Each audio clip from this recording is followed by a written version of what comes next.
Welcome, educators, and thank you for joining me today. My name is Cami Goucher. I am the Curriculum Director for English Language Development and World Languages in the Office of College and Career Readiness at DESE. And my session today is called A Vision for Equity in English Language Development for Missouri. And I hope to share with you some data about our English learners here in Missouri and some ideas for equity in serving them. So let's start with some information. I've collected some data from 2010 to 2020 to kind of give you an idea of how many English language learners we have in Missouri. In 2010, we had just under 20,000. And in 2020, we have 35,771 as of January. So in that 10-year span, that's an increase of 15,789 students.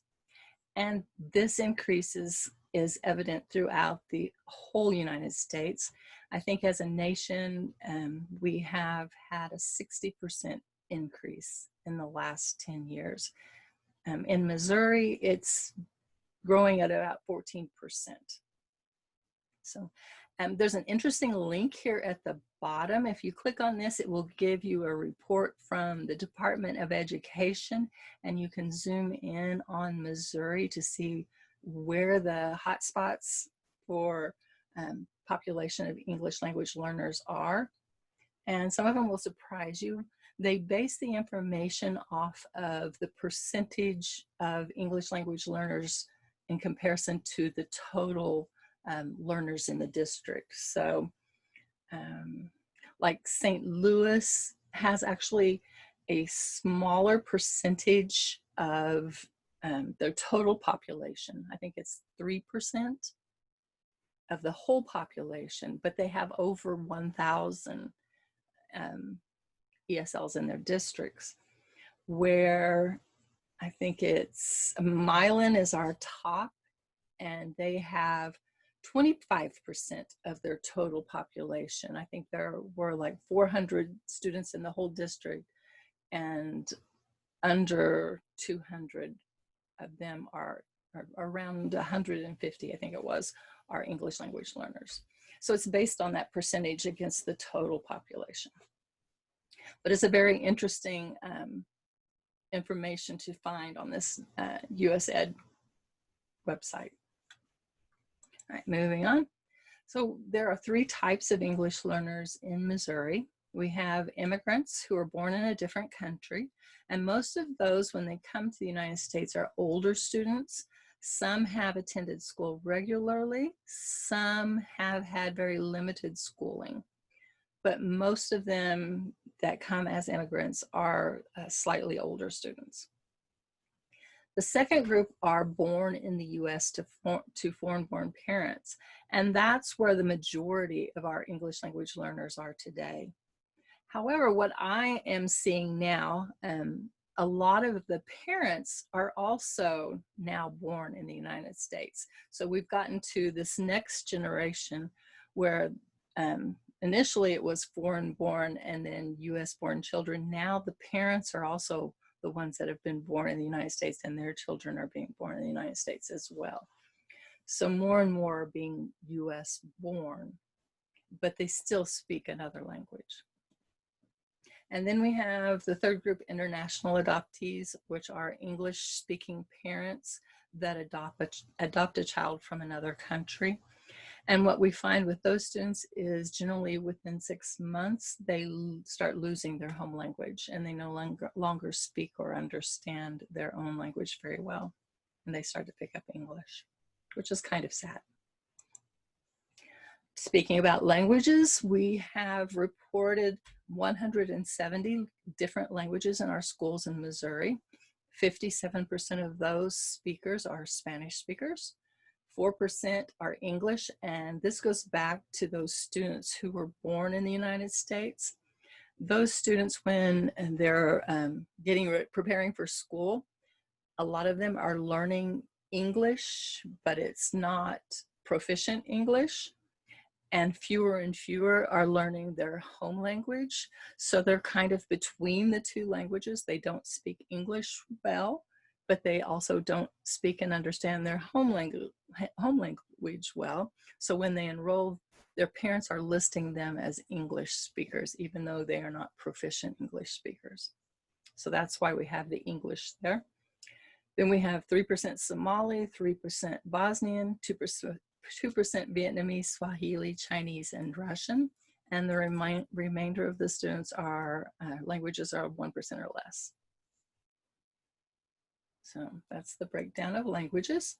And then the English language learners themselves, this is the federal definition. They are between the ages of 3 and 21 and enrolling in a US school. They were not born in the United States, or they have a native language other than English, and that English inhibits them from participating fully in the classroom or society. So that's the formal definition there. And the way we identify these students is through the language use survey. So when a student enrolls in your district, they should fill out this language use survey. And the survey asks these 3 initial questions. What was your child's first language? Which language does your child use or speak at home and with others? And what language does your child hear at home and understand? If any of those 3 questions are answered with something besides English, that child is identified as a potential English language learner. And what that triggers for whoever does your screening in your district to administer the language screener. All right, so here are the steps. There are 5. First, identify the potential using the language use survey, then screen based on the results of the language screener, our survey, and then from that screener, we determine who meets the eligibility criteria. Then parents are notified that their child is eligible, and then we code them into the core data in Missouri, that's the MOSIS, and then they begin services. So the way that our screener works, it's the WIDA screener. We are a member of the WIDA consortium, which provides us with our standards and our proficiency assessments. The screener is called our WAPT, or the WAPT, and there's a different screener for kindergarten and first graders, and the second and 12 are on a different assessment. For the first grade, first semester, and kindergarten, for kindergarten especially, we only give a speaking and listening assessment when they enroll. So kindergartners, first semester, they're only given a speaking and listening assessment, because most kindergartners, when they enter school, are not reading and writing yet. So it would be unfair to assess them at that time in those 2 domains. But what we can do is, when second semester comes around, if the students have scored at the appropriate level, which would be 28 or lower, so 28 or lower qualifies them to be an English language learner. 28 or higher qualifies them to still be a potential English language learner. And so for those that score 29 or 30 at semester, you can give them the reading and writing assessment. And if they pass that with either an 11 in reading or a 12 in writing, then they can be removed from being the potential and being a non-English learner. So they would not be on your enrollment as an English language learner. So that's what happens with kindergartners. And second semester kindergarten and first graders, they take the same assessment, but they take all 4 domains. So if the student comes in second semester of kindergarten, you would be giving them the reading and the writing assessment as well. And first graders in the first semester get all 4 domains of the kindergarten assessment. Then in 2nd grade through 12th grade and 2nd semester first graders, they take a different assessment, and the score of 4.5 or below is what qualifies them on that assessment. Anything a 5 or above would be a non-ESL student. And it runs in 0.5 increments. All right. So once they are determined to be an English language learner, they also take an assessment to test out of English language development.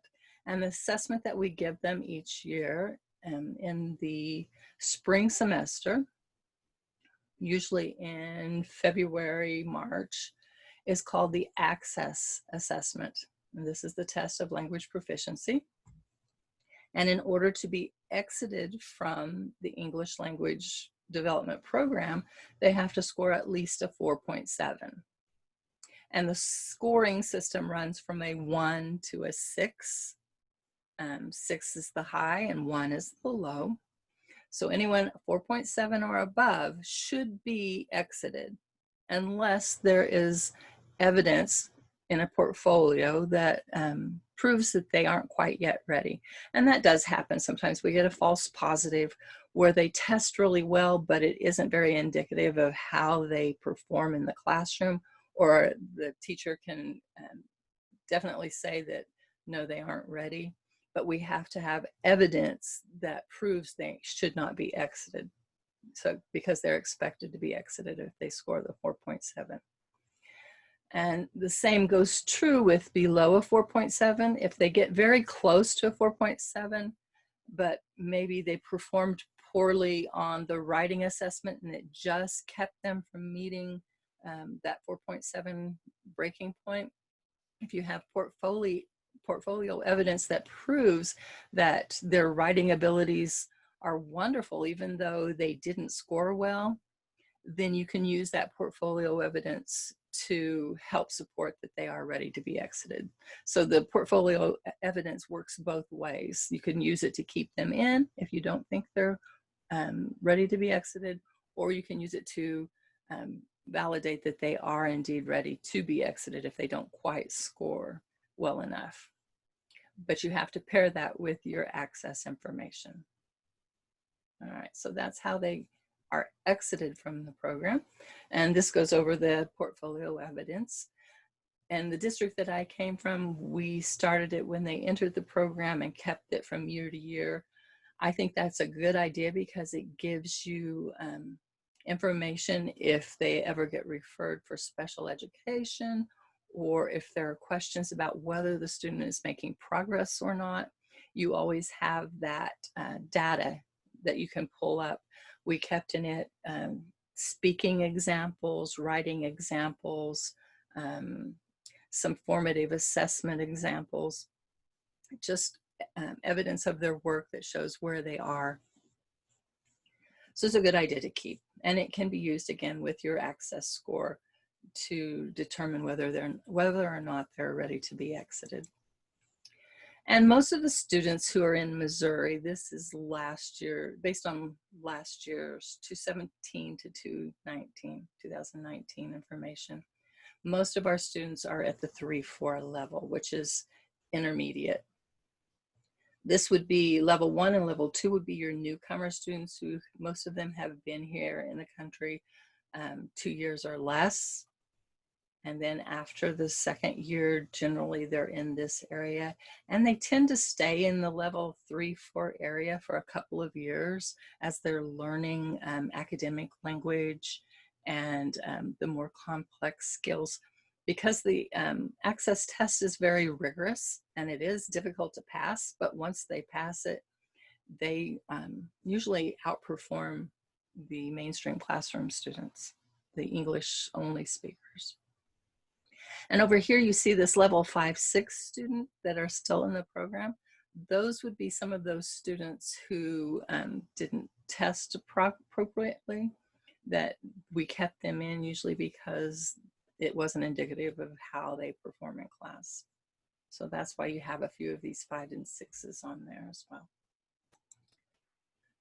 The instructional models in Missouri, The majority of our classrooms are still pull-out classrooms. That would be our content-based and pull-out ELD. This is a resource classroom, which is also where the students come to the ESL teachers. So over half are pulled for services. We are trying to encourage schools to take on more of a co-teaching and coaching model, just because the number of ESL students in ratio to ESL certified teachers is not very equitable. But this works. Excuse me. All right, so as far as teaching models go, excuse me, Ann, the two-way immersion has proven to be the most effective in several studies. And Carthage is doing a wonderful job with this. And in two-way immersion, you have both the English-speaking student learning another language and the other language student who is learning English in the same classroom. And so both students get to be role models and language learners at the same time. And the students have shown tremendous growth in those situations. The other most proficient way to teach ESL is based on academic content. So in both of these, we have bilingual with academic content and then ESL taught with academic content. Both of those are higher than just teaching a grammar-based instruction model. So just teaching grammar, they found, is not as effective as teaching grammar and the language through the content. So something to keep in mind. So we do know that there is a big gap for our English language learners, and a large amount of that is we have teachers who are not prepared to meet their needs. That's especially considering, as I said, they are one of the fastest growing subgroups in the United States and in Missouri. And in Missouri, 16% of our total population. ESL teachers have to have a special calling. It's not an easy job. Some people don't really realize what we do as ESL teachers, and that again is part of what's wrong. We love working with the English language learners, but we typically only see them for 30 minutes to an hour, maybe every day, maybe every other day. We need to better manage how we communicate with other teachers that come into contact with our English language learners. And we see our English language learners shutting down when the content and the tasks that they're being given are overwhelming to them. And it's frustrating, and it's also alarming, because we want them to be successful in every classroom, not just the ESL classroom or ELD classroom. So in our quest for equitable schooling for English language learners, we must find ways to collaborate effectively. Our students deserve it. We have to stop what we call the emergency room approach, where we're trying to fix the ESL student, because they don't need fixed. They just need to learn the language. They have unique assets. They also have unique needs, and the teachers have to recognize their gifts and the stories they bring with them that don't always get told and aren't always part of the general curriculum, but are very important to them. So I want all teachers to see that language learners need instruction that's slightly different sometimes in order for them to learn a new language and the content of the classroom. They're able to sense when the teacher doesn't want them in their classrooms or isn't sure how to reach them. The students understand that. So one of our major jobs is to prepare teachers to work with these students, and that would be a way to prevent some of the gap that we see. And I found this cartoon a few years ago that kind of gives a good idea of what goes on. This is pertaining to a disability, but it also kind of speaks to what our English learners go through. The custodian is shoveling the steps and he tells the student in the wheelchair to wait. As soon as he gets done, he'll shovel the ramp. But the student says, if you shovel the ramp, we can all get in. And what we've found with English language learners is what works for English language learners works well for everyone. For students who need that just a little bit of extra help, the things we utilize with our English learners also help those students, because all students are academic language learners. So the system is flawed somewhat when it comes to meeting the needs. And we can't really change the entire system usually, but what we can do is advocate for equitable practices in order to promote fairness. This requires some work. We can no longer just rely on the blanket practices because they appear to be fair. Our actions have to elicit justice for the students.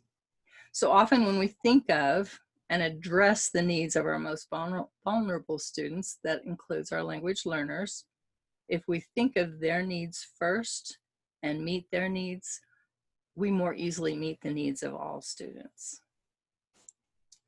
So you've probably seen this infographic where it talks about equality versus equity. Equals when we give everybody the same thing and say we're being fair, but equitable is when we give them what they need in order to do what everyone else is doing. And when we go one step further, we remove whatever the barrier is so that everyone is accommodated and everyone gets what they need.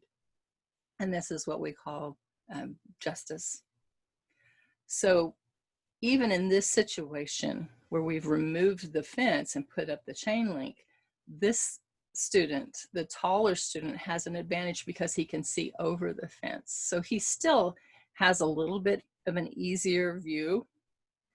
The student in the middle, they have a somewhat obstructive view, so that if the ball were to come lower in the field, they would have to look through the fence. So most of the time they have an easy view. Occasionally it's a little more difficult. The student that is on the end, the shorter student, still has to look through the fence, but he can see now, and he has a better view than he did before. There's still some struggle, but it's a better view. So no matter what we do, we need to think of all students at the same time. All right. And thinking about equity, of the 278 districts in our state that have English language learners, only 55 of those districts have ratios of teacher to student that equals the district ratio of student to teacher. That means 223 do not have the same ratio for their English language classrooms, the ELD classrooms. Of these 278 districts, there are 12 that have 20 or more students that do not have an ELD teacher. Of these 278, there are 106 districts with fewer than 20 students who do not have an ELD teacher at all.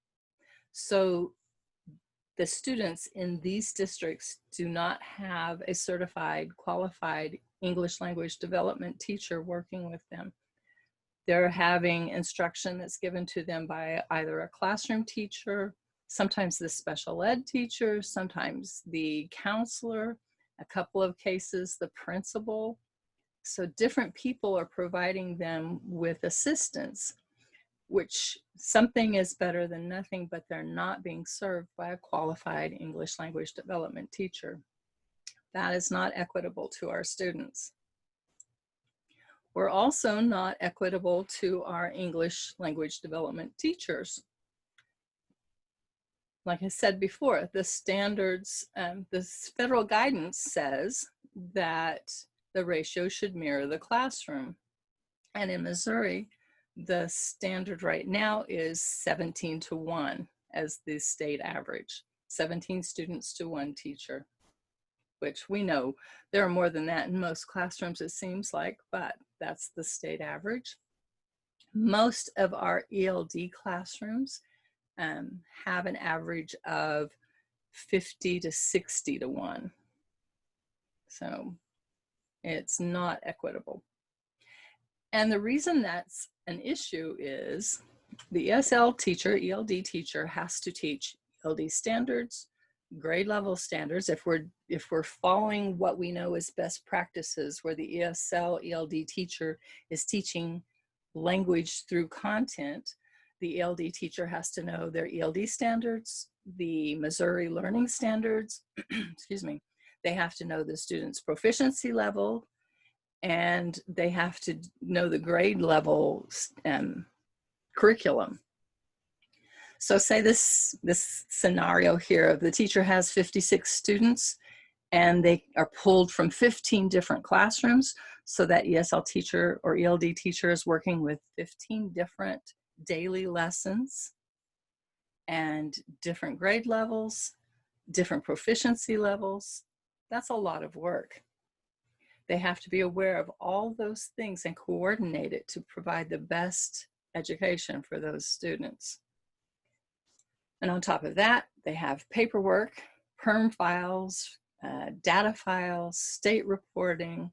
They have to test any new students that come in. They have to give benchmarks. They have to give, in the second semester, the access assessment. They have parent contact requirements that are regulated by federal law. They sometimes interpret and translate, and they act as an instructional leader and support teachers when there's a need in dealing with the curriculum for their ESL students. So I taught in a district, taught ESL in a district for 18 years, both as ELD specialist and as coordinator. And during that 18-year span, we had 4 high school teachers leave. We had 5 middle school teachers leave. We had 4 elementary English language development teachers leave. It's a hard job, and the ELD teacher often feels siloed and overwhelmed with everything that they have to do. So we need to find a better way to work with them. So that's kind of what my mission and my plan for this coming year is to make things more equitable for both our students and our ELD teachers. And one way to do that is to come to the realization that English language learners are everyone's kids. We are all English language development teachers. We have both the designated English language development and the integrated English language development. Designated would be for our students who need that extra help, that are our level 1s and level 2s that need that ESL teacher to work with them on a daily basis. And the integrated would be the ESL teacher, ELD teacher, working with the content area teachers to provide them with training, professional development, ideas, all the information that they need to provide the best education in the classroom when they're not with the English language development teacher. So it's going to take all of us working together. I am here at the state level to help whenever needed. As I said, I have over 18 years experience working with English language learners. I have lots of lesson plans. I've given lots of professional development, and I'm here to help you. But we also have regional MEL specialists that's their job as well, to provide you with some professional development, to answer your questions and help with any needs you have in your region. We have 5 different regions, and they are there to help you as well. Often, again, as I said a while ago, what's best practices for our English language learners is great teaching for everyone, because we are all academic language learners. And as the comic said, if you shovel the ramp, we can all get in. I hope you enjoy the rest of your summit. Here are the names of your male regional specialists. Guadalupe, she is in the Kansas City area. Rob is in the St. Louis area. Cynthia is in the North Central area. America is in the South Central and Southwest. And Julie is in the Southeast and somewhat in the South Central. But they are here to help you as well. And you can always contact me. This is my email address, and I try to real quickly answer any emails or calls that I get. Any questions, never too big or too small. And I'm happy to help you find the answers. Thank you again, and enjoy your school year. This is going to be quite an experience this year, but we will all get through this working together. Thank you again.